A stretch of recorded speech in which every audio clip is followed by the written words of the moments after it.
Hey guys, what's up? It's Kevin for the win. We're back for another edition of Diablo III. Today on the channel, we are taking a look at the Immortal King's Call set armor for the Barbarian class, part of Season 24 of Diablo. Okay, so Immortal King's Call, 2-piece bonus, Call the Ancients last until they die.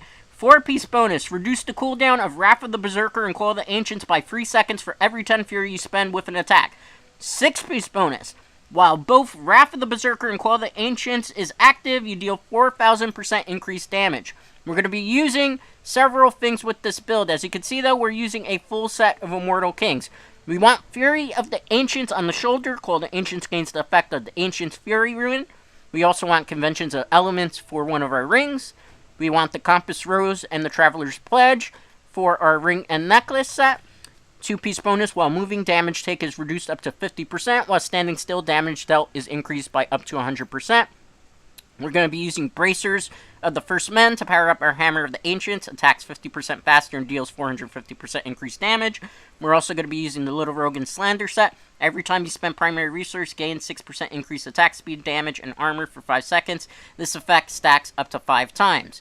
For the skills, we're going to be using Wrath of the Berserker, Insanity, Hammer of the Ancients, Smash, where all our damage is mostly going to be coming from. Threatening Shout, Falter. We're also going to be using Battle Rage, Bloodshed. We're going to be using Furious Charge, Merciless Assault, and Call the Ancients together as one. That way we can pretty much have the Ancients take our damage instead. For the passives, Berserker's Rage, Ruthless, Rampage, and Nerves of Steel. For the Kanai's Cube, the Gravel of Judgment, you want Mortrix's Brace and a Band of Might. This is my recommendation for that. That's where my Paragon is. For the follower, I would recommend having a Flavor of Time, Nemesis Bracer. You can put a Broken Crown in here as well.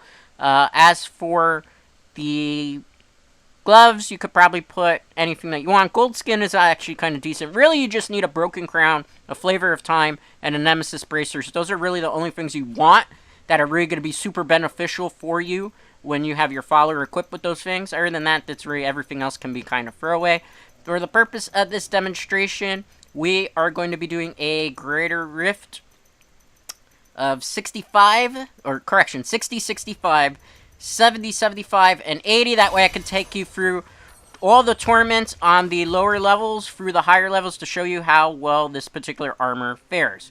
And that will be very beneficial to you. Alright, so first thing up the gates, when you get into a Greater Rift, use your Wrath of the Berserker, then summon your Call of the Ancients. Then from there, you are going to want to drop down your hammer.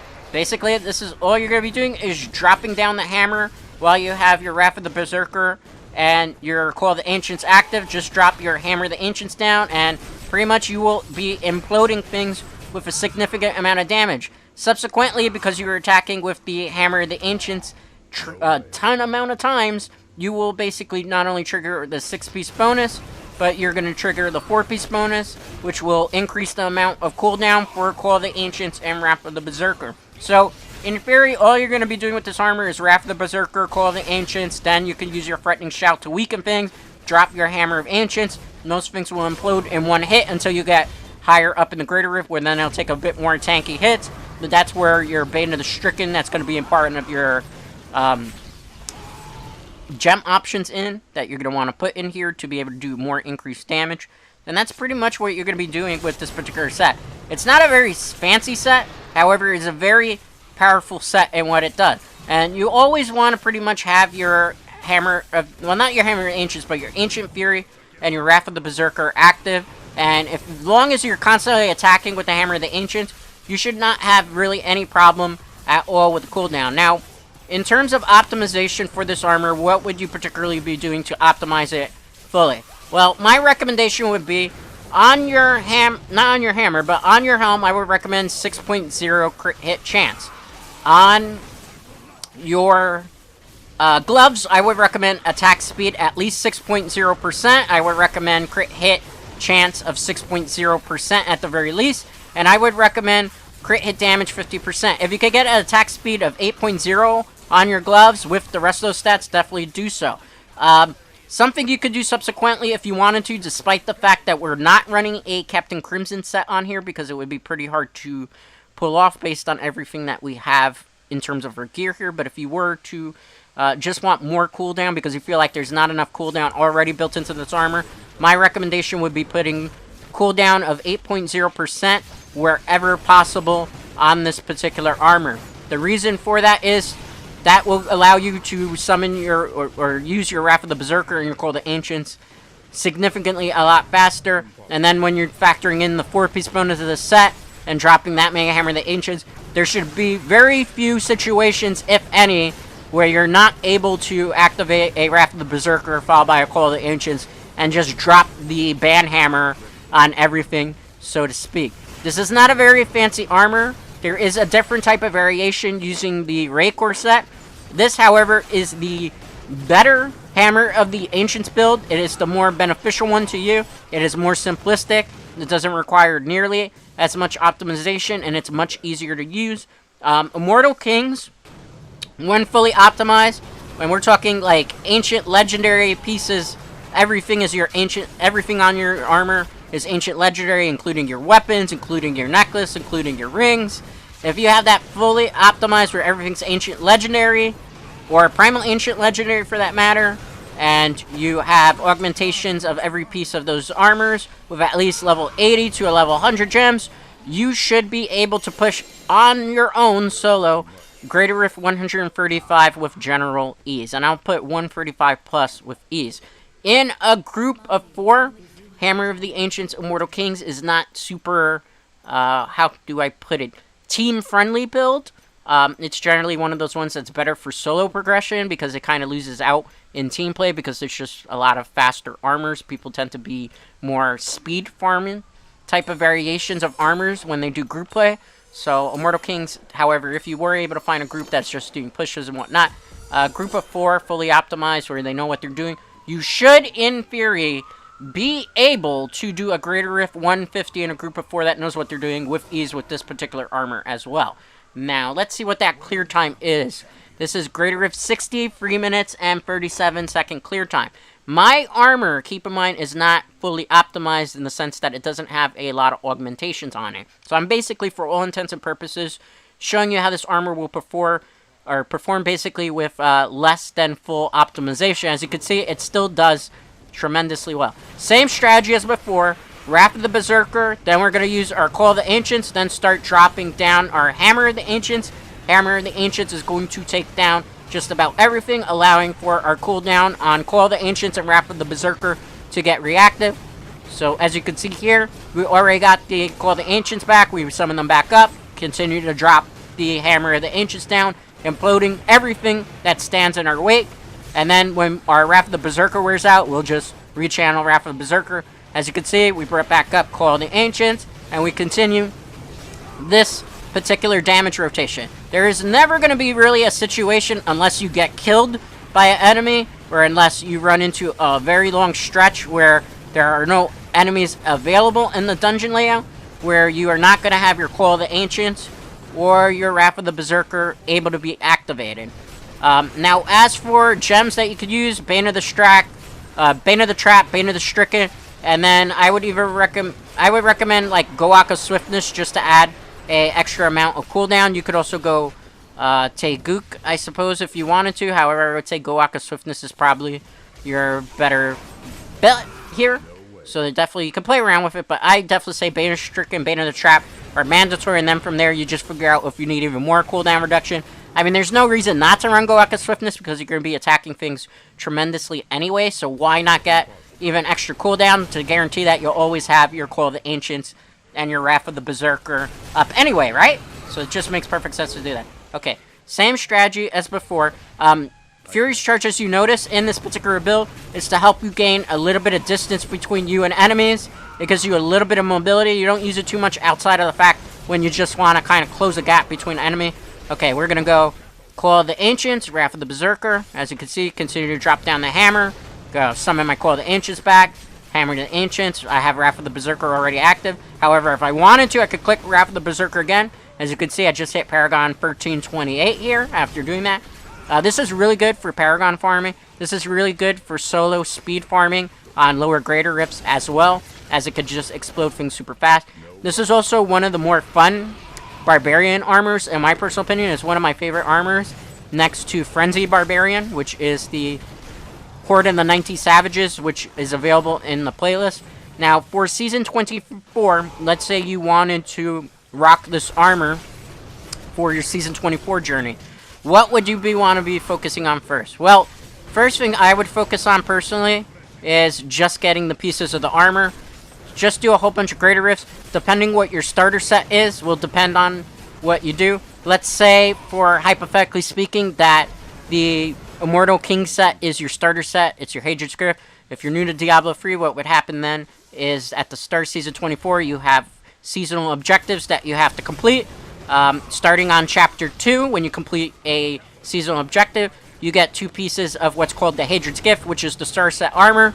Chapter 3, you get another 2 pieces. Chapter 4, you get the final 2 pieces. You're always guaranteed a full set of the star set. So, let's say Immortal Kings is the starter set for Season 24, hypothetically speaking. What you will want to do is basically just complete your Chapter 2 through 4 seasonal journey and just work with that particular armor. And then, you would want to focus on getting the swords. Now, there's 2 ways to go about getting the swords that you need. The easier solution, which costs less resources to you, would be just doing about a 2-hour Greater Rift run, where you're just doing Greater Rift after Greater Rift after Greater Rift after Greater Rift. You're almost guaranteed that you're going to see the Little Rogue and Slanderer. You might not see ancient legendary versions of them, but you're guaranteed to see versions of those weapons drop within a 2-hour run of just doing Greater Rifts. And by 2-hour run, I mean you do a Greater Rift where you can clear it out in about 3 or 4 minutes, preferably 3 minutes, where you just do 3-minute runs at whatever Greater Rift you're most comfortable with, and just keep running them and running them and running them. Obviously, the higher up you go in Torment difficulty, the more beneficial it is. This Rift Guardian gets one shot, as you see here. Just have your Call of the Ancients up, your Wrath of the Berserker, and then just drop like 5 hammers down, and thanks to Bane Stricken, you're going to implode everything.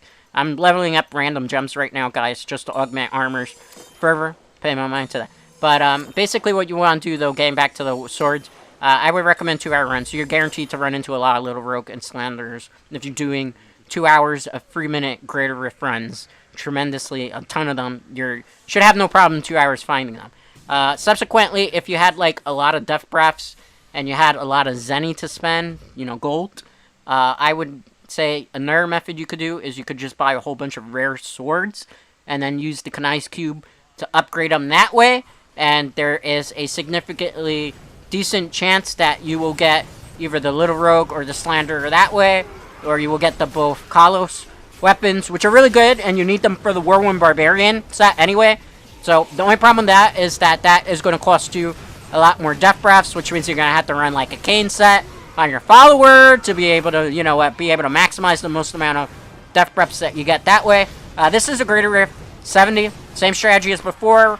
Wrath of the Berserker, Call of the Ancients, drop a whole bunch of Hammer the Ancients down. As you're dropping Hammer the Ancients down, your cooldown reduction on Call of the Ancients and Wrath of the Berserker gets popped, thanks to the fact that of the 4-piece bonus, as well as since both of those things are active at the same time, you get 4,000% increased damage to basically that Hammer the Ancients, which is already being powered up based on everything that we have, not only in the Kanai's Cube, but what we're using in the shoulder, as well as the fact that our bracers are powering up all our ruins of Wrath of the Berserker, so that we got a lot of increased attack stats going on just naturally from this particular build. So that's really good. So again, same strategy as you can see here. Maintain getting your Call of the Ancients up and your Wrath of the Berserker, and always just maintain them. Constantly dropping down the hammer. This is one of the few armors where I say it's okay to be hyper aggressive and aggro. Now, if you see when you're running into mobs as you get higher up in the Greater Rift, because obviously they start becoming more tanky, they have a lot more HP. In this particular range of Torment, which is basically Torment, this would be Torment 15 difficulty to be exact at Greater Rift 70.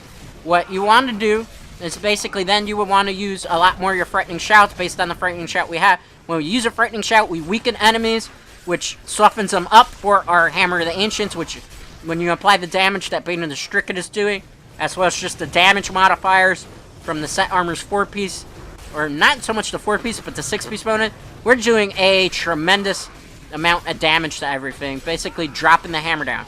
So basically, just make sure you maintain these windows. It's okay to be hyper aggressive with this. The only problem is, as you get higher up in the Grey Rifts, particularly as you see like Greater Rift 80, where mobs tend to drop a lot more AoE effects, where they explode a lot more, they drop ice, or poison pools, or the ice explosions, or the snakes, you gotta be a bit more careful. However, keep in mind, because you're using the Call of the Ancients Ruin that splits, gives the damage to them instead, we're able to tank a lot more hits than we're able to do if, let's say, we were using the Rykor Hota build. So that's actually more beneficial. That's why I prefer this hammer or the Ancients build compared to the Rykor one. I know some people like the Furious Charge hammer and the Ancients build. I particularly am not a really big fan of it, but we will be revisiting that armor in Season 24 as well. So for those of you who are more interested in that one, you could definitely wait on that, or you could check one of our older videos available in the playlist, because there's no particular changes at all to the Barbarian class in Season 24 compared to Season 23.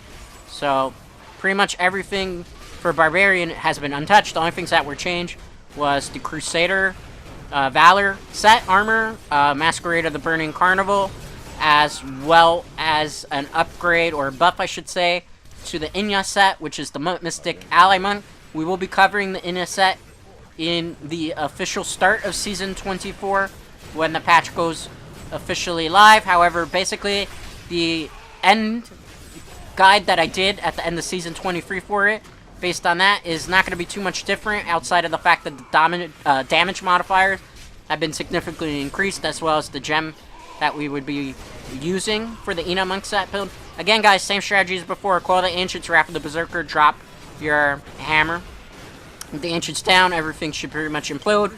The more times you drop the hammer down, the more cooldown reduction that you have, and you'll be able to pretty much one-shot a Rift Guardian at greater of 70, as you just saw there. That was crazy, crazy good, as you saw super fast. And case in point, I just did 3 greater Rift runs, as you can see. I am very familiar with the silhouettes of all the weapons, but we definitely just found another Little Rogue. And yes, my Immortal King's pants are Primal Ancient Legendary. I got quite fortunate in between farming for our Barbarian sets, and I had like an Immortal King's pants drop. I think I actually also had the belts, Primal Ancient Legendary, if I remember correctly. I'm not 100% sure. I actually forget. I have a lot of Primal Ancient Legendaries on different types of armor pieces on different accounts. Again, I'm just leveling up random gems here. There's no particularly method to this madness, but you would want to run like Bane of the Trap, Bane of the Stricken, Glaucus Swiftness on this particular build, because it just those particular gems benefit the most from this particular armor set and how it plays just naturally. So there's that. Alright, I'm going to teleport back to the base. Alright. A little bit of slowdown there. That was a little weird. I'm playing on Nintendo Switch platform for those of you acting.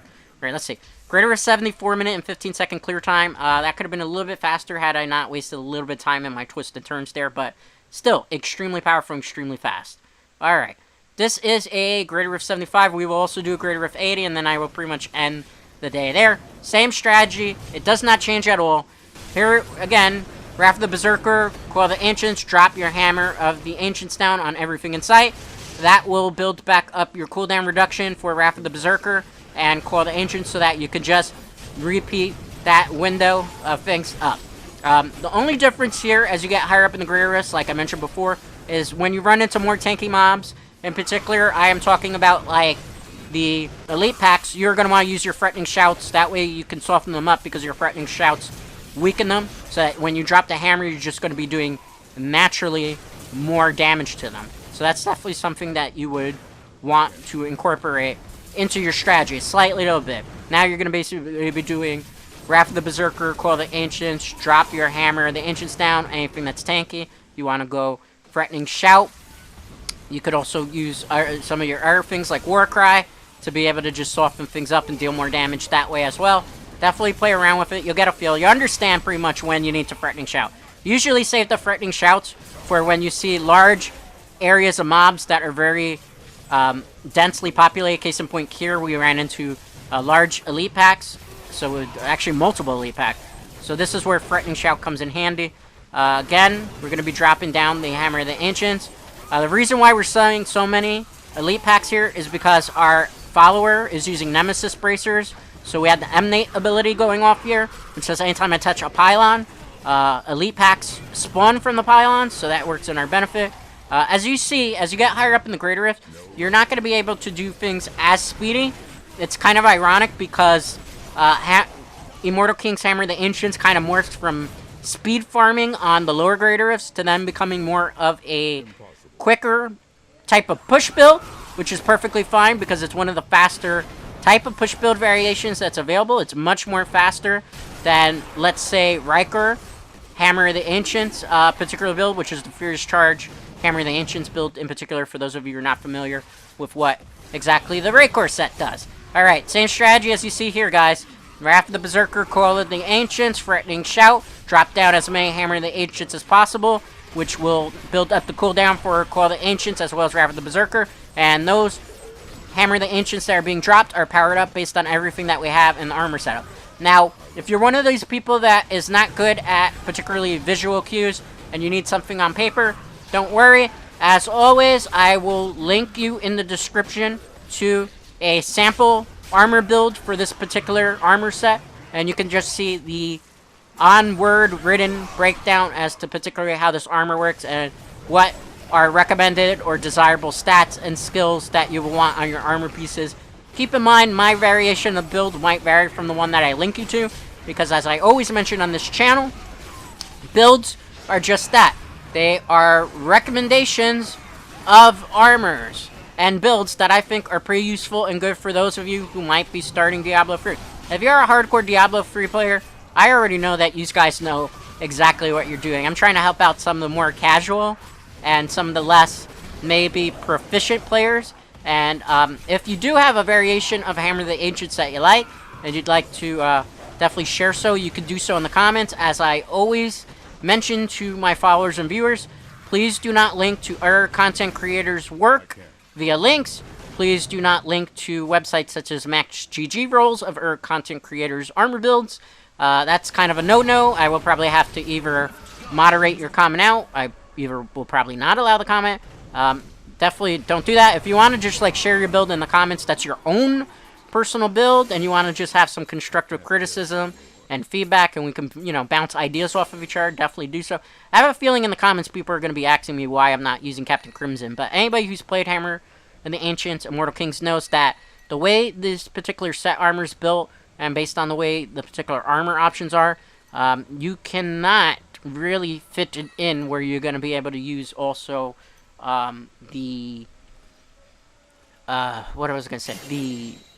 Captain Crimson set effectively. It's just not going to work because there's just not good pieces of Captain Crimson that you could put where you need particularly parts of the Immortal Kings. Remember, the Immortal King set has a weapon that's a hammer, but we don't use it here because that's not recommended for any of the builds, and actually using the Immortal King's hammer from the set armor is kind of bad. It makes things a lot slower, and you won't be able to do half of the stuff that you actually seen here. You definitely need Little Rogue and Slanderer here to be able to do this build.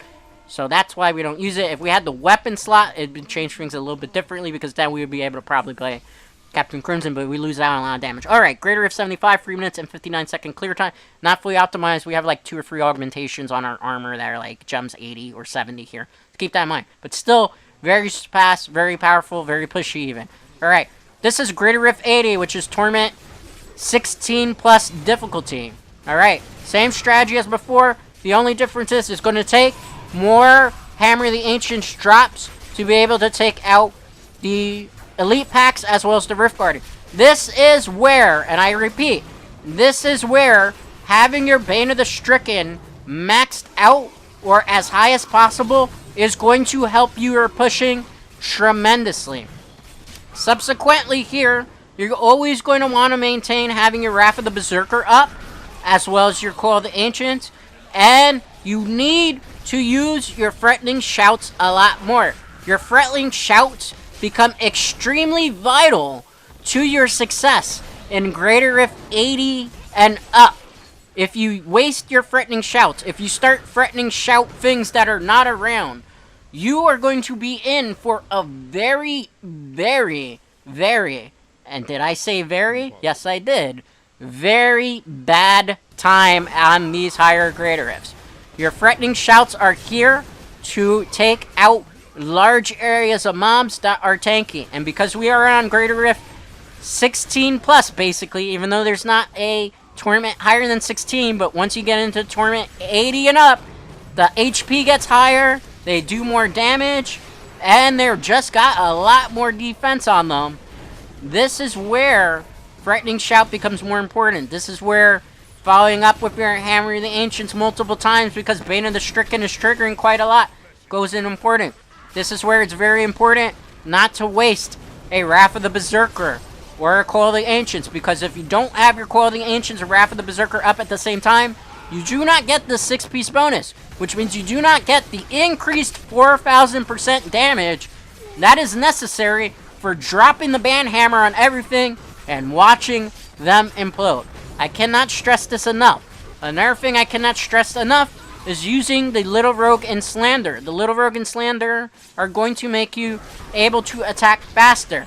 Somebody is bound to say in the comments, it's not working for me, and it's probably going to be one of those situations where you're not using the Little Rogue and the Slanderer, and you're using the wrong weapons with this armor set built. Another thing is the Kanai's Cube. Very important to run your Kanai's Cube the way that I have it.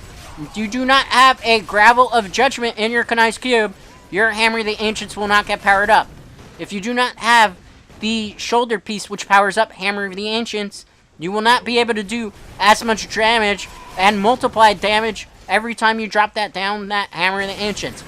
Every piece of this armor, every part of this build, every stat the way I have it skewed is extremely vital to be able to allow for this armor to perform the way that you see here on screen, efficiently, effectively, and even somewhat fast based on the way it is. If you don't follow this close or near to close, and you start moving around other things to try to figure it out, you're going to be in for a very, very bad time.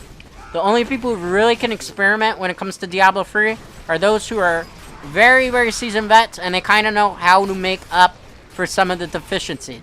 I try to show on the channel for the newer player base, and for those maybe that are playing on Nintendo Switch platform that don't even know that there's resources and other things for Diablo 3. A good starting foundation for their armor, or for armors that they're interested in. Keep in mind, this armor will work effectively for you based on the amount of work that you put into it. Diablo 3 is a marathon. I say this 100 times on this channel. I cannot stress it more. It is a marathon. It is not a race. There is no easy way to get your armor maxed out, tricked out, and that you can get it done in an hour, and you're going to be tearing down Greater Rift 150s solo, or even Greater Rift 135s by yourself. This takes work. This takes rerolling stats. This takes replacing armors that you may have already augmented. There's a lot of work involved in getting these things to work the way they do, even on these Greater Rifts. These Greater Rifts 80, once you get Greater Rift 80, that's basically super endgame. From there on, as you can see here, why did this Rift Guardian pop so quick? Simple. We have Wrath of the Berserker, Call of the Ancients, and we drop down the Hammer of the Ancients and use the Threatening Shout. Because look at our attack stat based on everything that we just did. We're at 4,219k damage. 5 hammers that we drop super fast with Bane of the Stricken is like dropping an atomic bomb on the Rift Guardian. It just has no chance of survival and it implodes. So it's very vital. But like I said, everything that I put in this armor, the way it's set up, the stat distribution, the way that I'm playing it, all these things make it work this way. If you don't follow these particular tips, this particular method, this particular advice, if you don't look at the guide that I posted in the description, this armor will go over your head. You will get overwhelmed. You won't realize that you have maybe overlooked something, or you've taken something away for something else, and it will not work for you. And please then don't come in the comments and say that this armor is bad because you didn't pay attention. Alright, Greater Rift 80, 16 plus difficulty, Torment, 4 minutes and 43 second clear time. This is a really fun armor, a great alternative to Whirlwind Barbarian or Horde of 90 Savages. Anyway, that's going to do it for today's Diablo 3 video. As always, a like is greatly appreciated, and consider subscribing to the channel if you haven't already done so. Till next time.